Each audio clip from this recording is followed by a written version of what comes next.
Hello, everyone. I'll give you a second to get connected to sound. Hello, and welcome to the Brooklyn Rail's 1231st New Social Environment. I'm Magali, a programs associate here at the Rail, and I have the pleasure and privilege of being your MC today for a conversation featuring Naima Green and Justine Kurland. And now I'll introduce today's guest and host. Naima Green is an artist who pictures individuals and communities to document their vibrant relationships to place and pleasure. Green Act prioritizes the nature of intimacy, sensuality, and self recognition. Oral and written histories are critical to her process. By synthesizing archival research with outreach and conversation with current sitters, she frames picture making as a continuum and her still images as kinetic living histories. And our host today, Justine Kurland, is an artist known for her utopian photographs of American landscapes and the French communities, both real and imagined, that inhabit them. Her early work comprises photographs taken during many cross-country road trips that counter the masculinist mythology of the American landscape, offering a radical female imaginary in its place. Her recent series of collages, SCUMB Manifesto, continues to make space for women by transforming books by canonized male photographers into a new feminist form. Kurland's work has been exhibited at museums and galleries in the United States and abroad and is included in numerous collections. And with that, I will hand it over to Justine to get us started. Thank you so much, Magali. And thank you to the Brooklyn Rail for having us. It's such an honor to be here and to be in conversation with Naima Green, who's an artist that I admire immensely, who I have been inspired by, who started as my student, but I think has taught me more than I've ever taught her. And we've had so many different roles that we've had together, from me being your photographic subject to you being an artist I've curated it into shows, to a workshop we co-taught together, and a friendship that's over a decade long. So I'm so happy to be here with you, Naima. And we're here to talk about this amazing show that Naima has at Astor Weeks called Monochrome. And a big shout out to Cal Siegel, who is here today.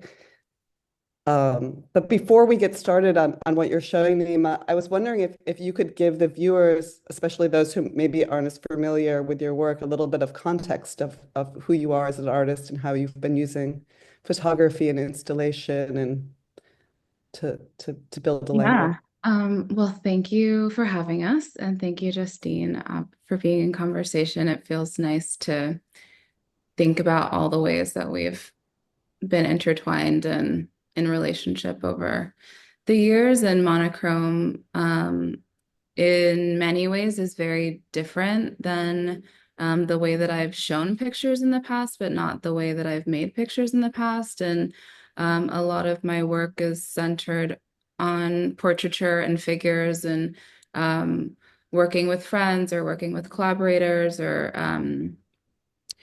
in 2015, 16, I started working with strangers, of many who became friends. But I'm really interested in making portraits that are lush and that have this sense of intimacy and recognition. And I started from a place of really asking sitters to look back at the camera. And then that has really transformed over kind of a long arc of thinking about refusal and thinking about interiority, and actually not centering the face, or not kind of making or requesting that the sitter do more work. And the pictures in Monochrome are kind of some of those moments, and also the moments around the making of portraits, and thinking about the environments that I've created and co-created, thinking about set design, thinking about still life. But a lot of that all started, I feel like, when I first met you, Justine, and I was kind of like, I was making weavings, and I was making, we met in grad when I was in grad school, and I was making pictures, obviously, but I was making weavings and I was, weaving in like my hair and things that I found around my apartment. And I was making these paintings and um, really thinking about like what falls off the body or what holds the body, Mhm. Yeah. rather than just centering the face and kind of wanting wanting to really show how much other information can create a portrait of someone that's not just their physical body. Yeah. I mean, I think it's really important also to mention that this was, you know, 2015 or 16, at a time where a lot of the conversations around contemporary photography was the harm that it was causing, and really thinking about other ways. Like when I think about your photography, Naima, I think about inventions that you've made that really changed the way that we think about contemporary photography. So like if we go back to the first body of work that I knew of yours was the jewels from the hinterland, which you had made prior to meeting me. I mean, I think that was I started it like formally in 2012, but also kind of informally in like 2008. yeah. Can you talk about this work? Because I feel like this was a really powerful. Yeah.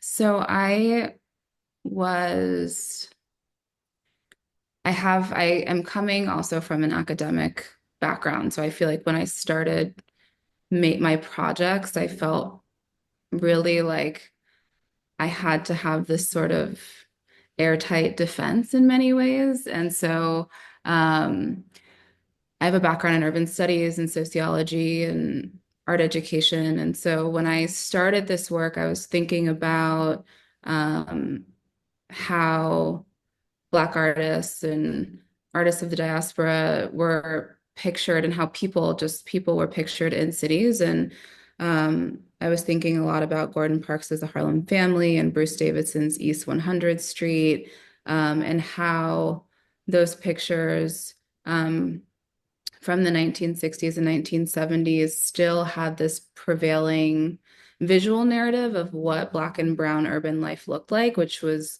very kind of like hard concrete. You don't really see any trees in those pictures.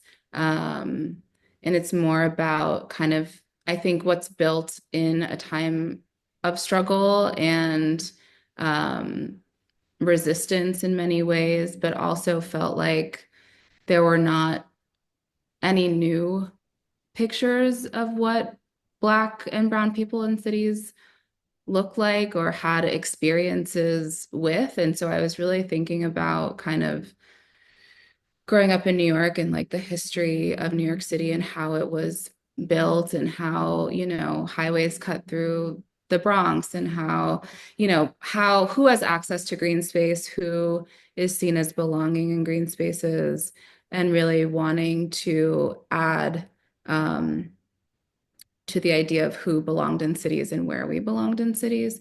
And so that's how the project began. And I like that we're holding on Lipton because he's a friend of mine from high school. And I feel like is kind of one of the first people that I photographed, not knowing it would become this project, but when we were in college in like 2008.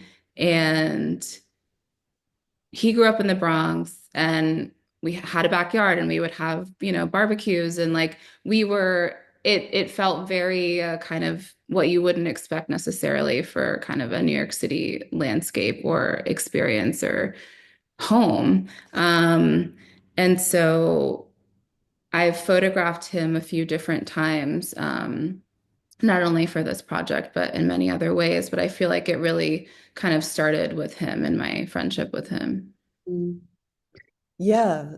I mean, there's this other thing, like just because we're holding on this picture, just the sheer beauty of your work, Naima, is, it's always like I always feel like the like my knees buckle a little bit in front of your photographs. And it is a very radical thing to like, you know, um, to give this to people who are historically pictured in more, in the history of photography, take the 100 East 100th Street, in these kind of, you know, yeah, these more, They're hard. They're just like really hard and harsh. poverty, like, yeah, or yeah, just the kind of hard reality of day-to-day existence. It's not about the kind of the rest and celebration and joy and pleasure of life. And I think pleasure has a big part in your work. But I think from this body of work, you started on skin contact. And I think that also had to do with you expanding out of straight photography when you were talking about the weaving. You were also doing some painting.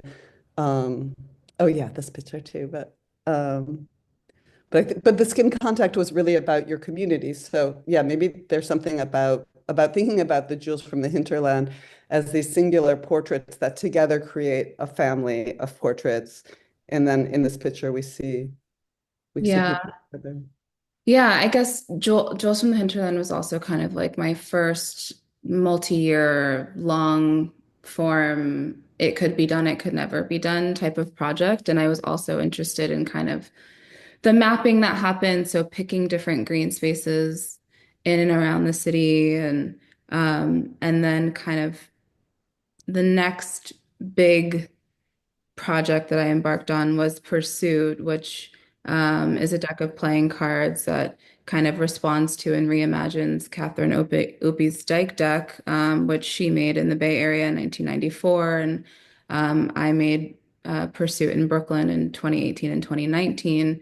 And then from Pursuit comes Skin Contact. And so Okay. thinking about this emergent archive that was created from Pursuit, but has a fixed number of images that can be used in a deck of playing cards. And so, if there are 54 cards in a deck, and I photographed over 100 people, I really wanted to think about other ways to make sure that everyone who participated or who wanted to participate could be a part of the larger project.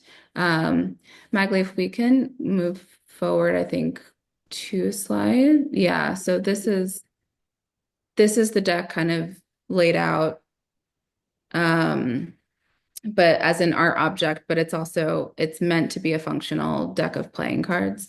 And I think, and we can move forward one more. Mhm. Yeah, so inviting couples, collectives, individuals, um, and then also I created this key to kind of figure out how to order the deck also. And so that kind of key, which no one really saw, but I asked questions like, okay, if you could pick your card like suit and you could pick your number, what would you pick? Like something that straightforward. But then card suits also relate to earth elements and seasons. And so then I ask questions like, okay, well, what's your favorite season? Or what texture do you feel like? Or all these different questions that then, if someone picked fall and clubs were fall, then I would figure out how to make this key, right? And so skin contact happened in 2020 and 2021 and thinking about how to make something. It's my first kind of web-based project. We can go forward one more. And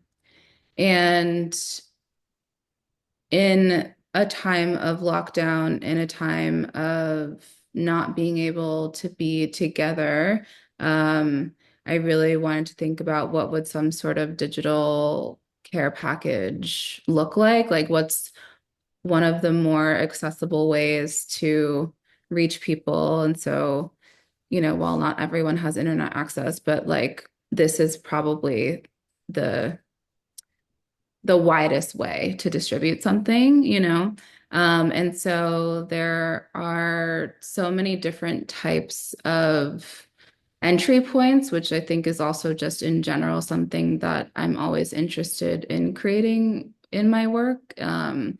There are interviews with couples who are also business partners.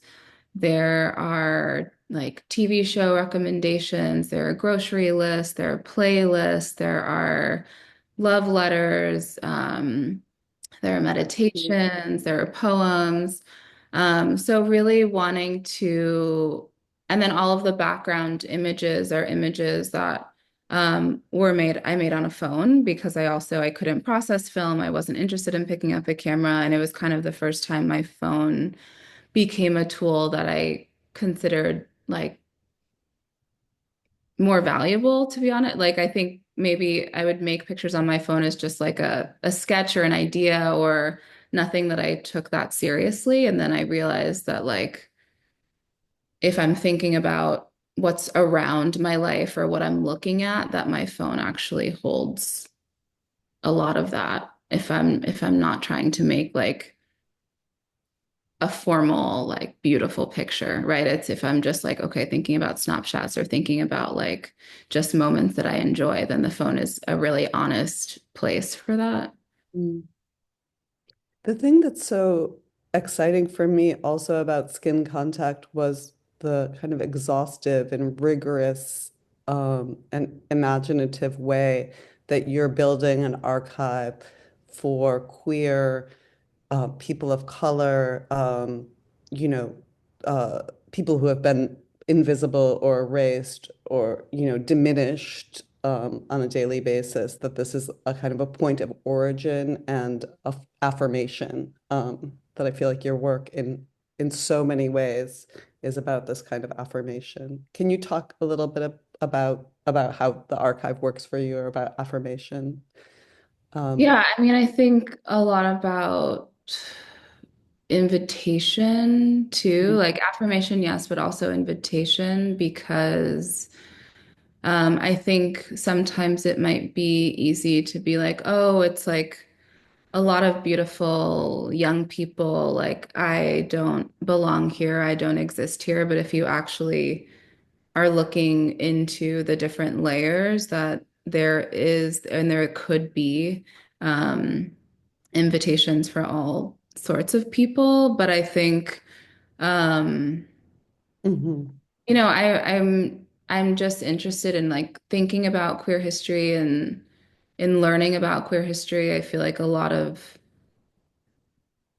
the figures that we talk more about today, it's like we're not necessarily um, writing books about them or making films about them in their lifetimes. And so, how so much of queer history, it's like we're not learning people's names until after they had passed. And so, it felt like for the deck at least to make sure that everyone's name, whatever name they went by at that time, was on the card and associated like with their figure and their face felt really important as a way, and in a very small way, just to be like, this is who this person is right now in real time, and mhm, um, to also make space for people to change and shift. And so I never really want a photograph to be like the final fixed representation of someone, but that kind of 30-second, 15-minute, 1 hour, whatever interaction that we had together. mhm, And so I think in terms of if we're if I'm thinking about this word affirmation, it's about, you know, inviting people to change and also change in front of me and also allow me to be different too. mhm, And so, yeah, there are just people that I've photographed, over 20 years at this point. And it feels really important to have an archive, but also to be responding to other archives and to also mhm, um, be in conversation with other photographers who are thinking about archive and mhm, who are thinking about record keeping and ephemera and the things that we're holding near, because I think, it's happening right now. It's like things are being erased books are being banned and burned, and and so the kind of places where we expect records to be safe or books to be safe or information to be safe um, is not true. It's not true. Like it can be burned down at any time. And so to think about kind of more local ways of maintaining information and records and archives and keeping people safe and keeping our history safe, it feels more necessary than ever right now. Yeah, for sure. For sure. Um, I feel like after you built, I mean, it's an incredible amount of work, and I really encourage everyone to like dig around on the website because it's like there's all these hyperlinks that link you other. It's a treat and it's really expansive. I feel like there's this really interesting way that you have your photographic language has worked for this kind of collective community. And at the same time, you have been very vulnerable. And, I'm thinking about the next show of yours that I saw, which was the one at Baxter Street, which was called, what was the Baxter Street? Oh, and see, I remember coming up to you and being like, oh my God, I'm blushing at looking at these work. It was like, it was so powerful, but like really, the kind of palpable sense of desire and creating space for your own desire. Can you talk a little bit about that work? Because I think it's all interconnected. yeah, yeah, I think, someone at the time said to me, like the B sides are becoming the A sides. And I think that also is tied back to monochrome because Hmm. it's like the things that maybe in the moment I didn't recognize as a part of what I thought I was making. And so, I just kept it in a folder, kept it in a box. But I think a sequence for squeezing was kind of like that Thank first you. bigger shift where the pictures were just more sensual, more sexual, but still not necessarily in my mind like super explicit. And I think that I'm interested in kind of like the boundary of not giving it all away, but giving you something to like linger on or want more of, or kind of leave it up to your own imagination. And um, yeah, I mean, I think there were a lot of things at play. I used to be a high school art teacher, and so I also felt this sort of responsibility where like, oh, my work can't be too sexual because I have all these little people who are like watching everything that I do, and then I had to also just like liberate myself from that too. Um, and so I feel like that work was kind of a part a part of that, being more honest in some ways. Mm, mm, mm. I mean, it was pictures like this, right? Like they're not explicit at all, but in a way that the way that you tap into an emotional space is actually what causes me to blush or causes me to like have this kind of, and by blush I mean like having a visceral embodied experience of the work. Like I feel like there's something very palpable, like I keep using that word, but it has to do with your sense of color, the way things move from abstraction to figuration, that it feels like things are in motion. There's a really specific way that you're using photography that um, is really, I feel like you have this very authored voice in how you've kind of chosen to kind of break and pull apart and put back together again, an image. Um, but yeah, I wanna kind of dig in maybe a little bit more about this trajectory that I'm seeing in your work that moves from, you know, from exterior spaces, these green spaces, into an interior space. And so skin contact exists as this archive that goes very deep into all of these different trajectory, all of these different ways of making links between the music people listen to, recipes of food that they might eat, their interior spaces, and then, portraits or still lives of these domestic spaces. But there's something about space itself and interiority that I feel like is really both a political, I mean, I feel like I'm not giving you a question, but can you correct me or add? Um, I love that about you. I don't want I to. mean, no, I mean, I think that is all true. Like moving from the exterior, thinking about being outside, being in lush environments, being at the beach to being at home. And I think uh, there's, There's something about building those spaces that yeah, I mean, you I have to there, create the world to exist in, to be that space. yeah, yeah. And I think that that feels really important to me when I'm thinking about domestic spaces. And it's not necessarily, I don't know. I think when I hear the term domestic space, sometimes that I can think like almost like Stepford wife-y, but like that's not what I'm talking about. It's like where all the things maybe are falling apart, or how are we trying to like make things real for ourselves, or um yeah, like what are we filling our spaces with? That has always been really interesting to me, um, of how people create their own environments. And if only have 200 or 300 square feet, it's like, what are you keeping with you? What are the things that you want to see every day? Like, um, who and how are we inviting people into our spaces? And so, the work, I know it feels like kind of a really extended tangent, but the work exists in kind of like all of those in between places. Hmm. Hmm. Um, so maybe we can jump back to some of the work in Monochrome. Monochrome. Yeah. Yeah. Yeah. Yeah. Let's go back up there. Yeah.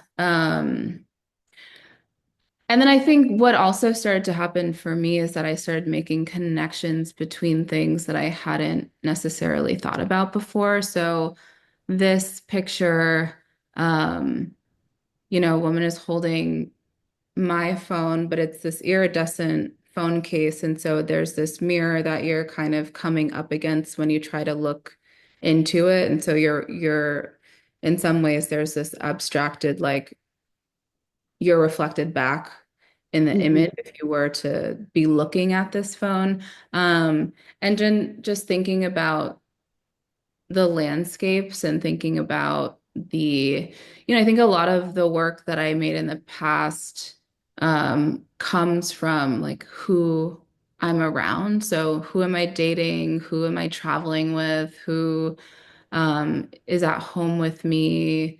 Like all of that comes into whatever I'm making or whose home I'm in. And so I think that a lot of this work from the show, which is from there's pictures that are from 2017 until 2015. Um, it's also really honoring kind of like all of the multiple iterations of self that I've been, and also who has been in my life as I've been those different versions of me. This piece is so important to me for the show. There's two iterations of these incredible, like mirrored golden um, images in the show, and it does this really interesting thing for me of thinking about what's a background, what's a foreground, what's a setting, what do we imprint on the setting? Can you talk about this work specifically a little bit?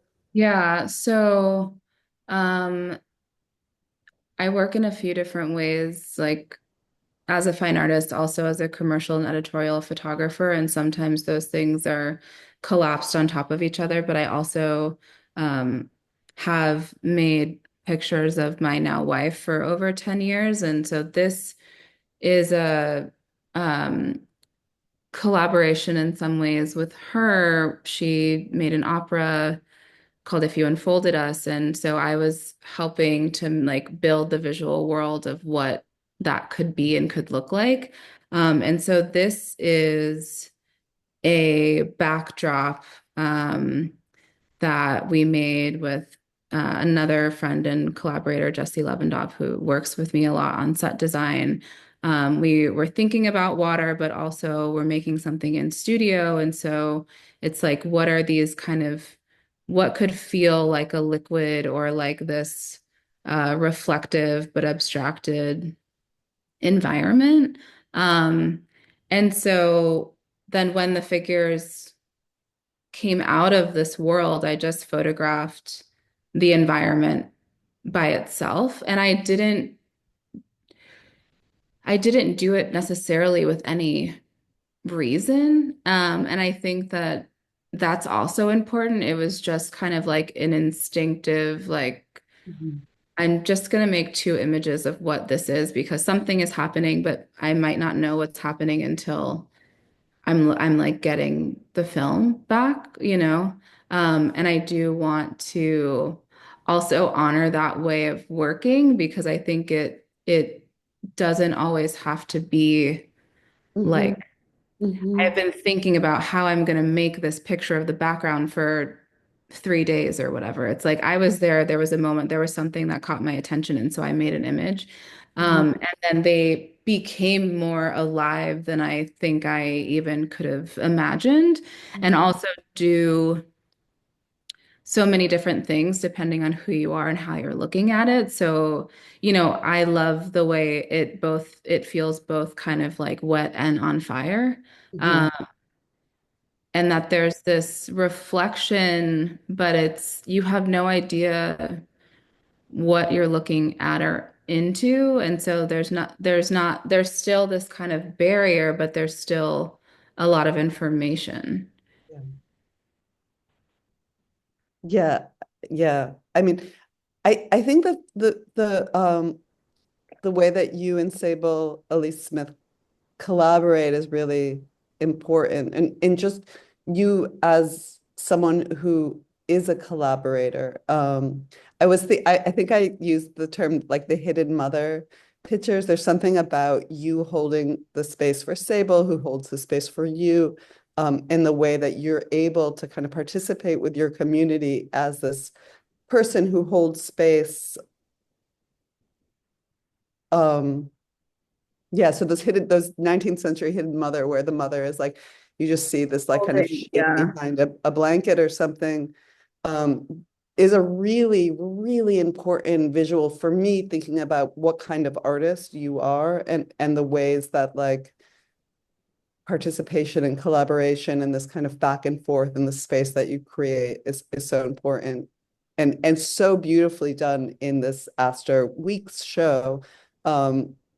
Because you create so many varied ways of space. But I do have to say, I know I wanted to ask you more questions, but I have so much to say about your work. I can't stop.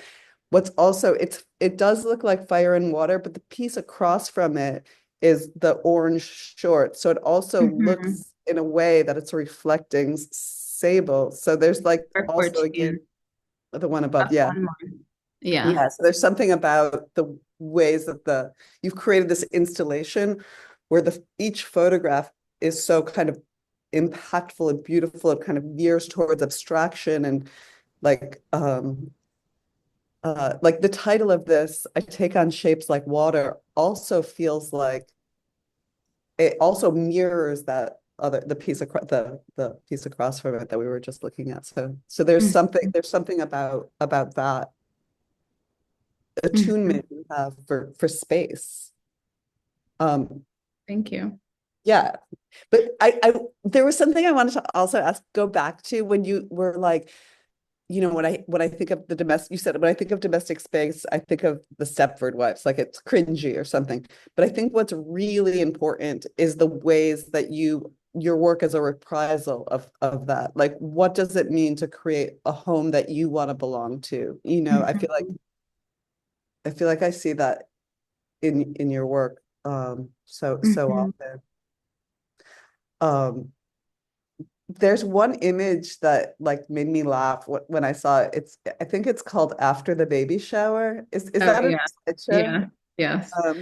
Um, Go down. Yes, number 17. Yeah. Yeah. I think I also did not until recently like allow more of my humor to come into the work. And um yeah, I think that is going to come up more and more and also just feels very fun for me. But this is a friend of ours, had a baby shower and also like a surprise wedding the next day, while we were all in town. And um, on, their front porch is like everyone's just kind of like chain smoking, obviously not the pregnant mother, but folks are just like chain smoking and it's like we're here for this baby shower, but there's also these really there are just these moments where I'm like, this is never what I would associate with a baby shower. If you think of like people who spend all their money on gender reveals and yeah, all of that crazy shit that it's like for what, and then just being around and being in other people's spaces and environments. I feel like there's so much that I see. And this was also at a time where I've never been a cigarette smoker, but I became very interested in like, I have an uncle who used to smoke a ton and I wanted to make a picture of his bucket of cigarettes and I think he got embarrassed and then threw them away before I could come and photograph them. And so this was like the next best thing because I never got to make that bucket of cigarette pictures. And so I was thinking about it a lot and just it really is a stumble upon, like I couldn't have staged this, yeah, and I love, and that like spontaneity is also what I think keeps me really interested in making work because there are scenarios where I'm working and I have to plan out every detail, but then there are scenarios when I'm just somewhere, I'm just outside, I just am encountering someone, I'm just standing on a corner, I'm just, at someone's baby shower, and I see something that surprises me or makes me laugh. yeah. There's through the titling mostly of the show, and I think you have such an amazing way with language. There's a lot of the titles refer to babies. I think there's a Lumen print called something about Papaya placenta. placenta, yeah, papaya placenta. Yeah. Can can you talk about the way that also this is just an incredibly like the way that you frame this with this silk and the inset and I mean I don't know if people know what a lumen print is. Maybe you could just talk about the object first too. Yeah. So a lumen print is made on traditional black and white darkroom paper, but you're kind of doing all of the things that you're not supposed to do to darkroom paper. And I also love that about the process. And so in exposing it to light, you can yield all of these really beautiful tones and um, kind of ranging from like a pastel yellow to purple. And it's a process that I'm relatively new to. I only started making them in the last 2 years, but spent a lot of time this winter making them and kind of experimenting with again like what was around me, kind of what were we bringing home from the farmer's market or what was growing outside or and seeing what happened with each um, photograph and with each print. And the framing of this,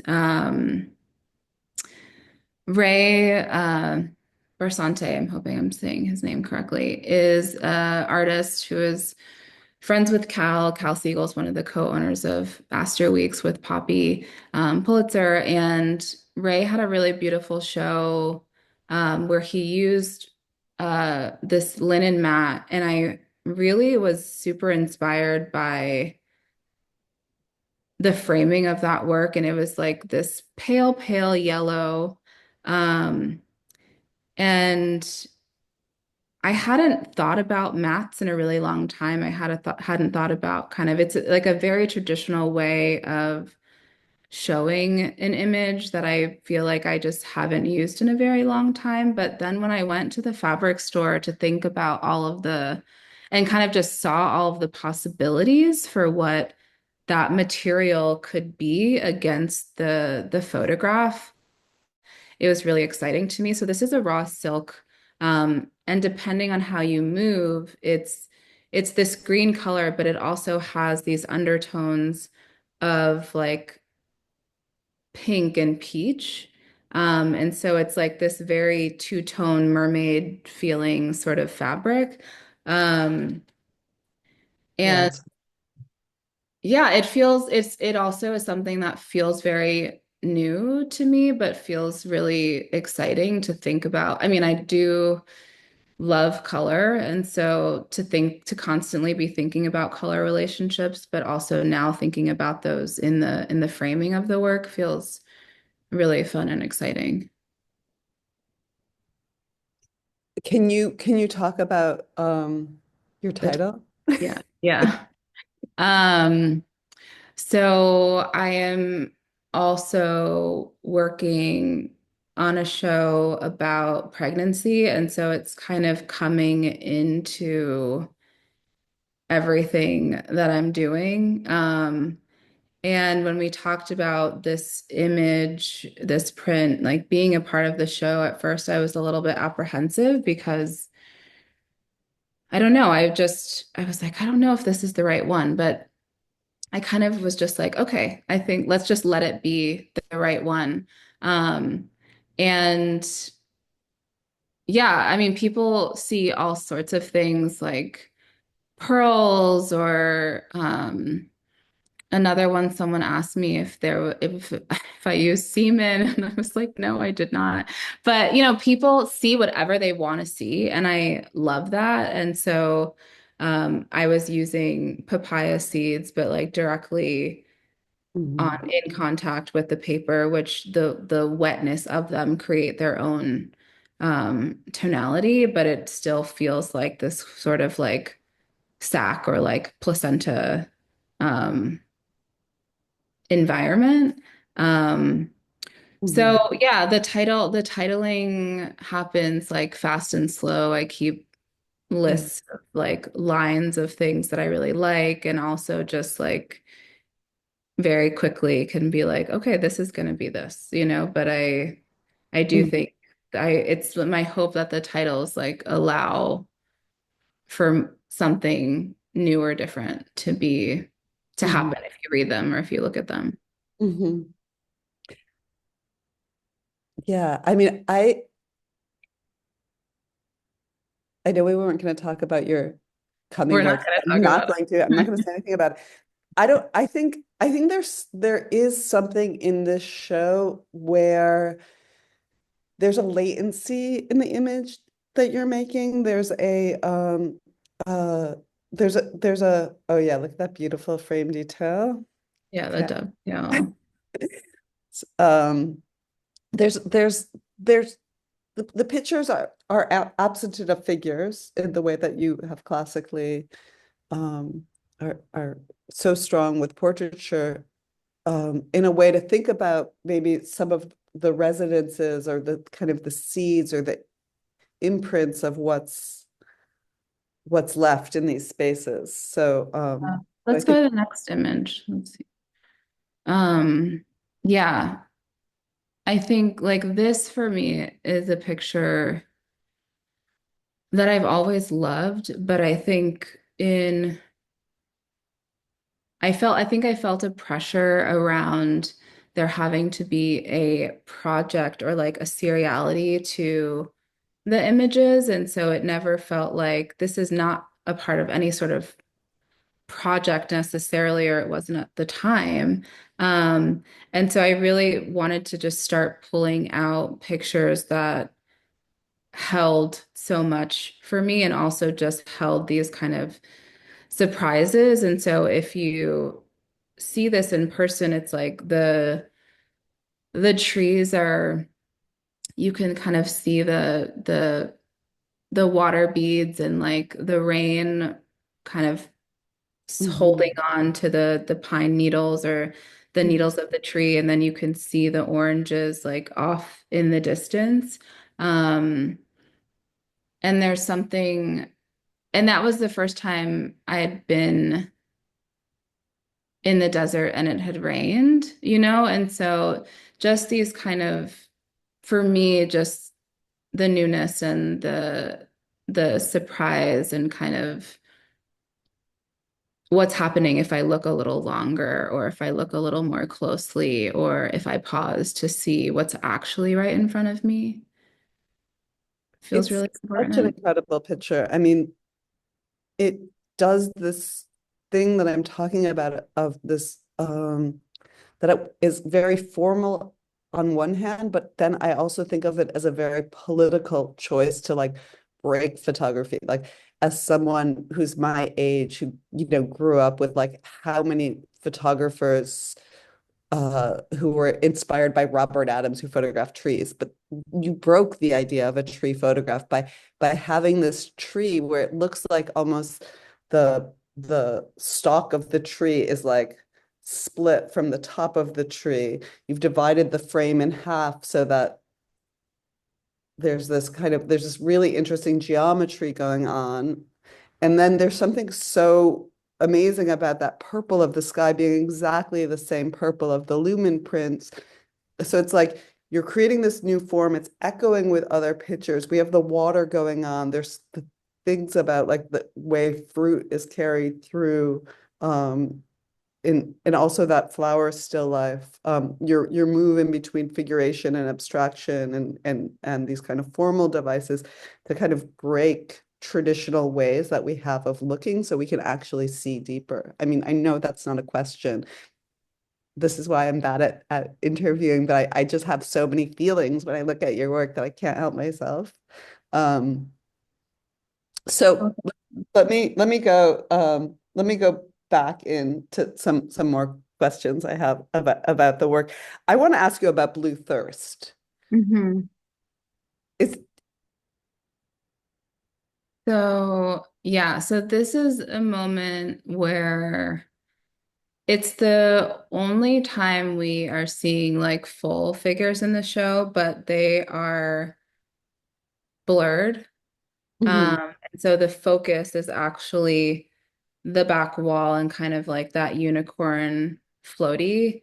And I have another image from this moment that was in another show that's called Saltwater and Gold, where you're actually it's celebrating like Kiki and D'Angelo and them together and their who they are and kind of like you see their skin and you see their faces, but um yeah, there also, I think this picture to me really is like thinking about how there's so much of that even in one roll of film. Um, and so this image, even when I was working with my printer on it, he was like, "Well, the bodies are blurred," and I was like, "No, I know, James. Like that's the point." And he was kind of like, "I think we need a different image. Like we need a different image. We need to scan it differently." And I was like, "No, no, no. This is the point of the image." Um, but yeah, so I think that, and that's also someone who knows my work so well and has been working with me for a long time to be like, well, Naima, this is not how you would usually treat a person in your images. Um, but yeah, so I think thinking about this is in Fire Island, so being in that place and thinking about that place as a site of freedom, of like nakedness, of just kind of running around Mhm. really carefree. Mhm. Um, and how, yeah, and what that environment does for people and does for me and allows me to be and allows me to make in different ways. Like Hmm.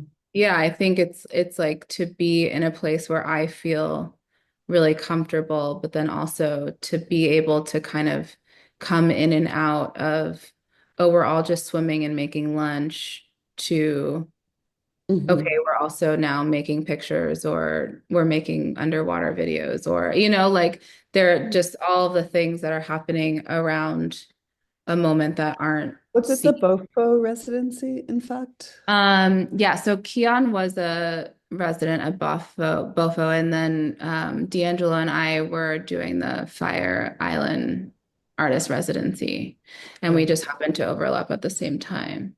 So there's specifically queer spaces and that, Yeah. yeah. So there Yeah. there is something really like I think of the Riss Beach one too, because that beach is also a specifically queer beach. So there's something about like again, I think about this thing about holding in the space that holds and what's the kind of what lingers in those spaces from all of the people that have come through and have left their Mhm.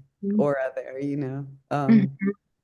And how those spaces are being challenged too, like Reese, the kind of the gay part of the beach, those buildings in the background that you see here do not exist anymore. And so that building was razed. And so what does that mean for a sense of exposure and who um, can now Mhm. kind of infringe upon the Yeah. people who are at this part of the beach too? Yeah.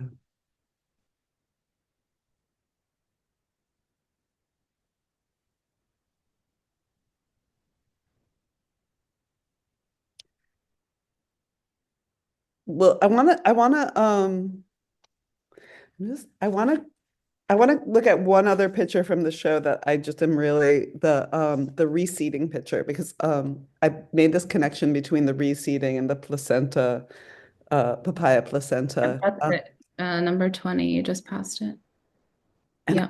guess I'm thinking about this picture specifically, like made me laugh because I'm here in Kingston at CPW because I'm curating a collage show called the Rose, and I was thinking about just the ways that flowers and vaginas and the whole the feminine and all the ways that that is problematic, but this is the first flower picture that I've ever seen that like is the most phallic picture in the world. And then with that title too, it's like, yeah, so there's something about the ways that you've disrupted the ways that flowers are typically feminine.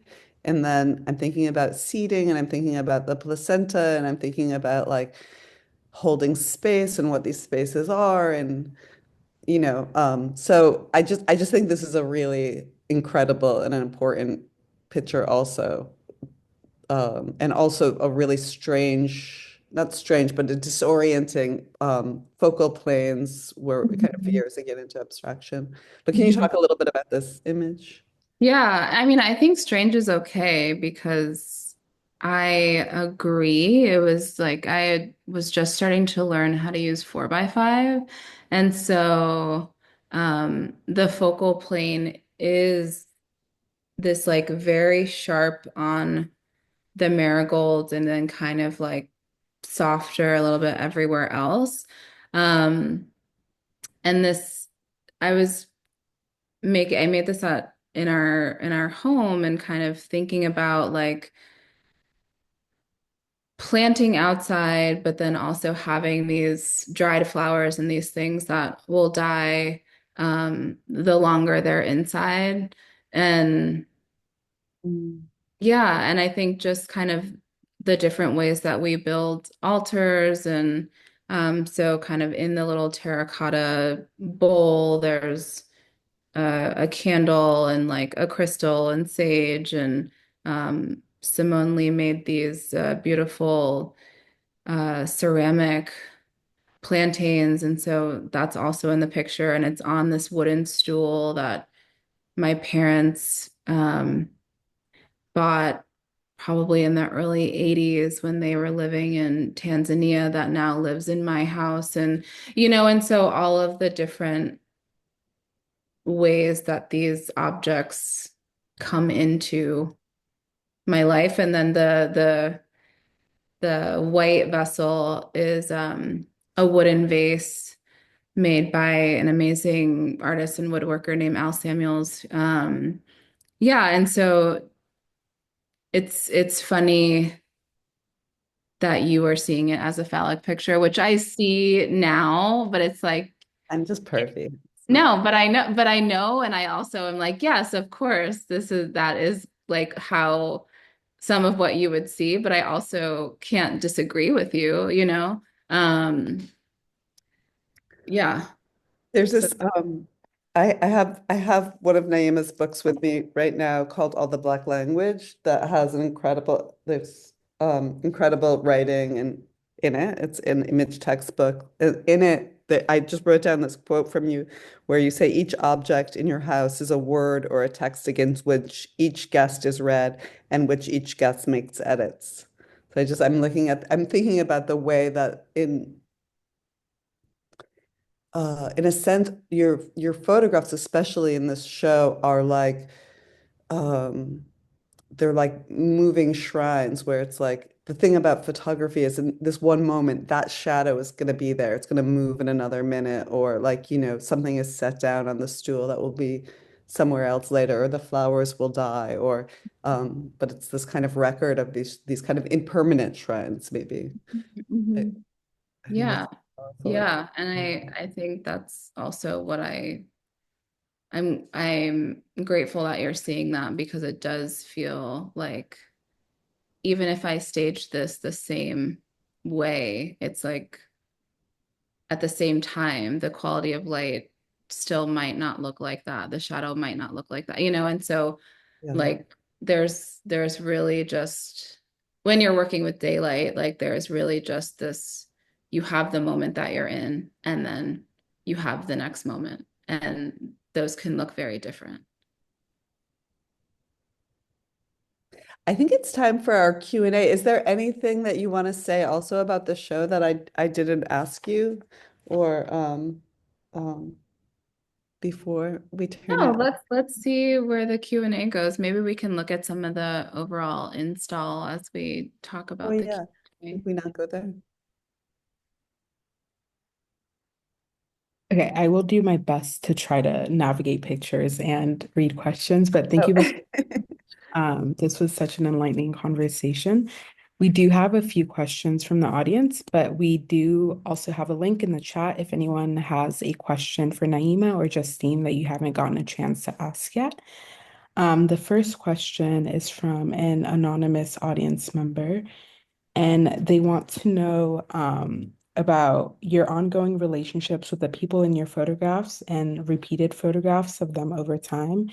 They want you to talk about repetition and revisiting on how that operates for you. Um, yeah, I mean, I think that I am really interested in how we build and sustain relationships over time and also not. So there are some people in who I photograph who, I am maybe just meeting in that one interaction, and then maybe I'll see them again or maybe I won't. But it really has been super pleasurable to photograph some people repeatedly, and I think that's through friendship and through relationship, and um, also it allows me in some ways I feel like closer to people through photographing, especially when it happens multiple times over time. Um, and many of my closest friends are big parts of my work. And so even if it might be a place where I feel comfortable enough to take a risk that I wouldn't take with a stranger. And so I think that that is a big part of collaboration and risk taking. And I think it works both ways where people, have said to me, like, I really don't like being photographed, but I want to do this with you, or I want to try this with you, or I want to see if I can be open in this way to do XYZ. And so I think that there's a constant navigation and negotiation that's happening that feels really exciting to me. And yeah, especially when the relationships can be sustained and like long lasting, but it's also okay if that's not possible. Thank you for that answer. The next question is from Sage, and Sage says, I am fascinated by your practice's seamless connection between living daily life and then feeling a sudden impulse calling shift into making work. Can you describe what that in-between nexus feels like? Um, that's a great question, and that's a hard question. I feel like it feels like the pictures because that is like it feels like just kind of a needing to pause for a moment or um I mean, I love working with daylight, so usually I'm drawn to like the way light is cast on a certain thing or the way a shadow is created or but I think if I'm kind of at my actually that's not even true. Um I think the things that require me to look or look again are the moments when like that liminal space feels really exciting or when I feel called to stop and make an image, but I don't always know why. That's even better because it's just like a pure gut reaction or response to something. Um, and then I'm not overthinking, I'm just making, and then I'm like gonna keep going on my walk, or I'm gonna, like go back to sending emails, or I'm gonna walk the dog, or whatever it might be. Um, but I think the practice of making photographing like part of my everyday feels really important to me in the way that I make work. Thank you Thank for you. the question. I'm gonna keep thinking about it. The next question is from Jamil. Jamil says, I love the quote Justine read from your book, and I think it highlights something that we're witnessing in the work. There's a lyrical quality that your still life's navigated with light and intimacy, and seems like it's permeating into your visual vernacular. And it seems like the titles in this recent show are allowing for that call and response. I'm curious what your relationship is to language and to some extent text and your practice. Hi, Jemile. Thank you. Language is, yeah, I mean, language and text are very critical to how I think about work, but also think about experience. And I feel like when I'm starting something new, I'm always reading, and that kind of informs not only how I'm thinking about it helps actually like concretize what I am doing or want to do or am working towards. Um, and yeah, I feel like reading is like so important to how I'm thinking about research and how I'm thinking also about titles and how I'm thinking about relationships. And so titles come from all sorts of places, but like I was looking back to see if you were looking back at me to see me looking back at you as a Massive Attack song. And so like it's about music, it's about reading, it's about conversation, it's like voice notes, it's kind of all of the ways that I feel like I'm in communication with many different people and ideas. And it feels necessary for how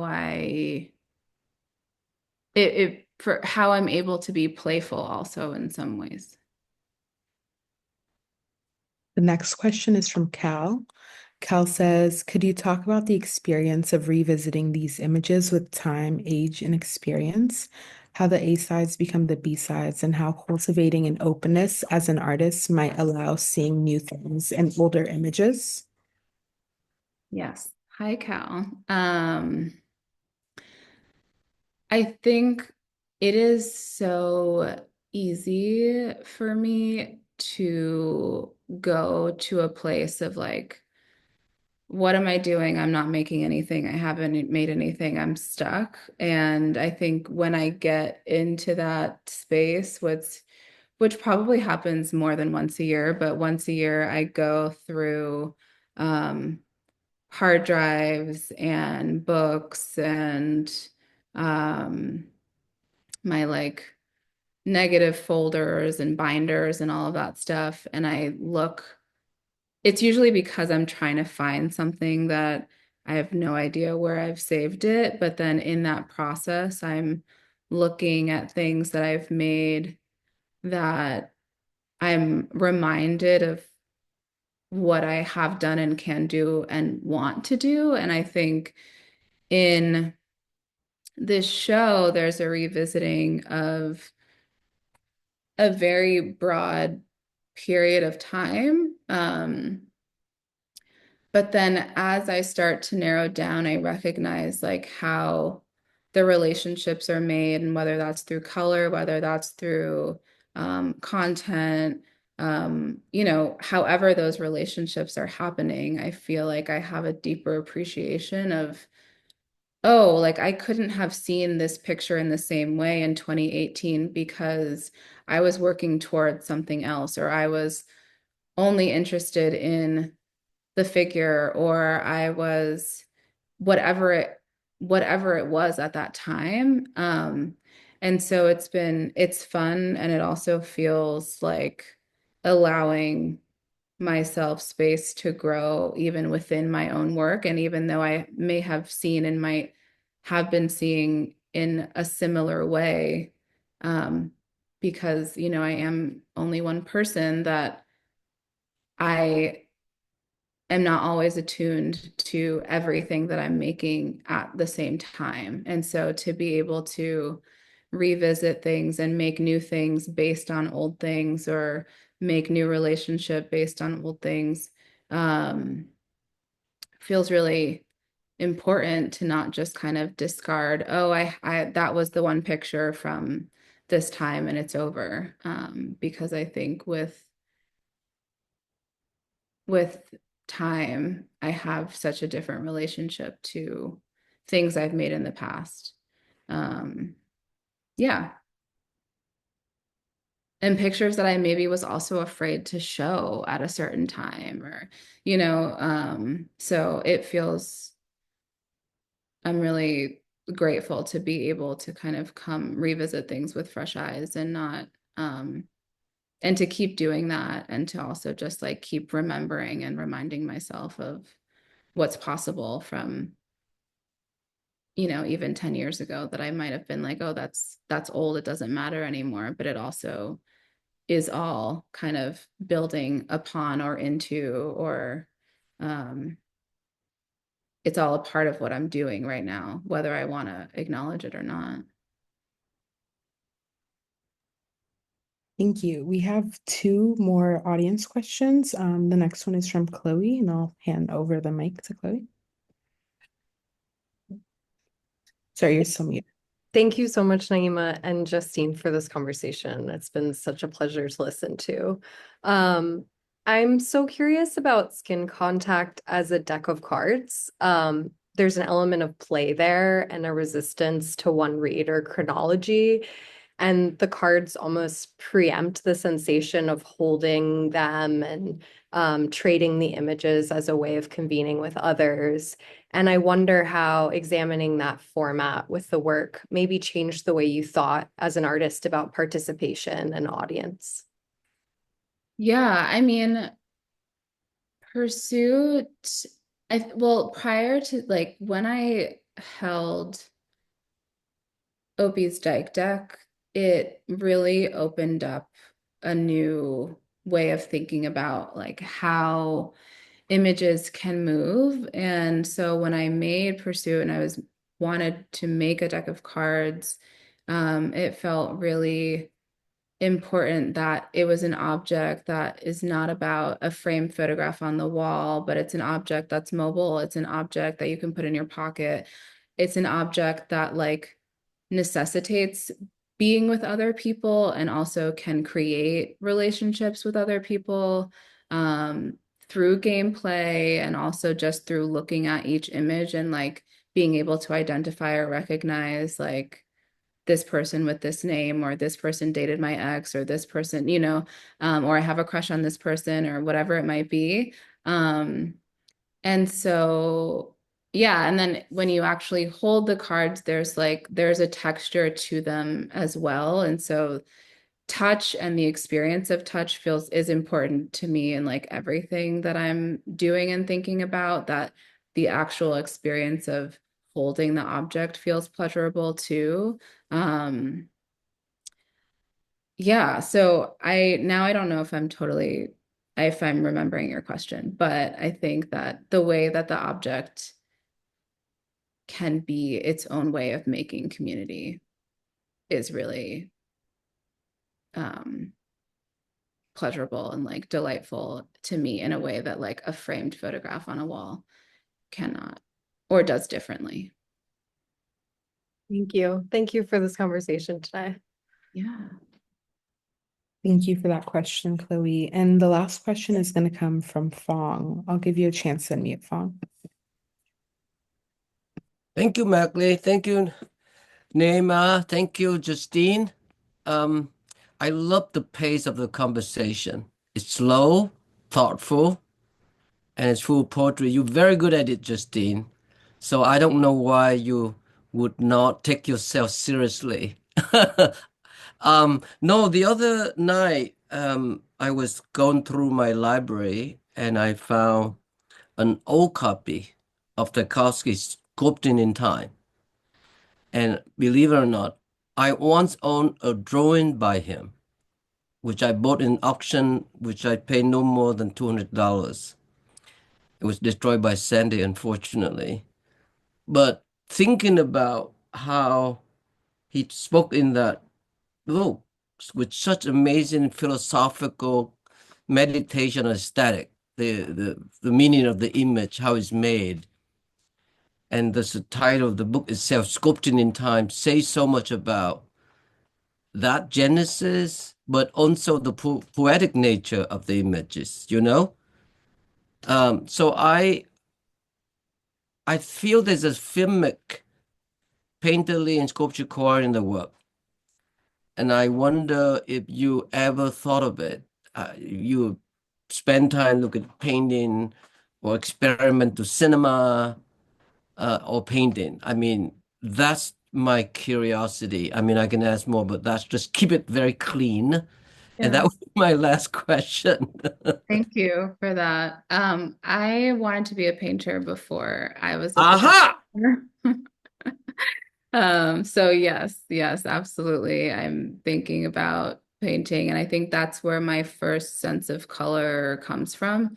And then more recently I've made some more experimental film, and I've started thinking about motion in still images, but also in moving image as well.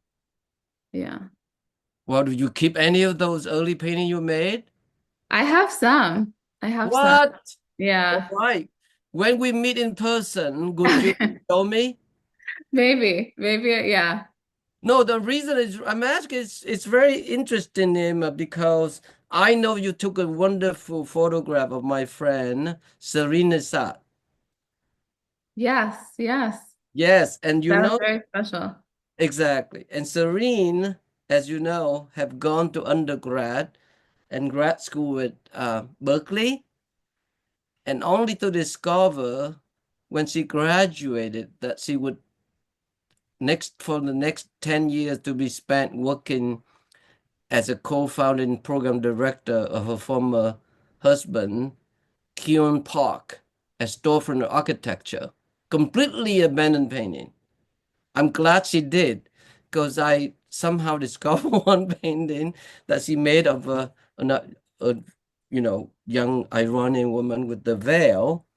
It's exactly what she's doing now, but as a technical application of the paint in term of painting, it was rather impoverished. She told me she destroyed everything except for this one or two have somehow kept by her old friend Barbara Freeman. So I sold them. I tease her all the time with love, obviously. But anyway, I'm dying to see it. Whenever I hope you give a feel. And I I'll love see what I can find. Yeah. Okay. Thank you for Thank that you, question. Naima. Thank you so much for the question. And thank you, Justine, for the wonderful conversation. Thank you. Back to you, Madeleine. Thank you for that question, Fong. We will be closing out with a reading, so I'll give you all a chance to introduce it. Yeah. So I am in between two things. When Justine sent me all the Black language, which was my thesis book from grad school, I thought maybe I would read something from that, but I can also read something that has really been inspiring to me in the last 4 years. So, Justine, do you have a strong feeling either way? I think you should read what you want. I feel like I'm Okay. I'm Okay, just I'm gonna read a piece called Control, which is a piece that I wrote around a project called Attraction Experiment from 2017 and 2018. Surrendering control is the impetus for Attraction Experiment, a series where I ask past lovers, best friends, new acquaintances, and other people I'm drawn to sit with me and make a portrait of the two of us. The work began as an attempt to neutralize power in portrait making. I offered past sitters and collaborators the opportunity to direct me in a portrait. They could now control my image just as I had been in control of theirs. The work is not only about subverting power, control, and desire, but also about making interventions in unfamiliar spaces. Participants are given very little information. Each request to join me arrives by email. We meet at a bar in Williamsburg.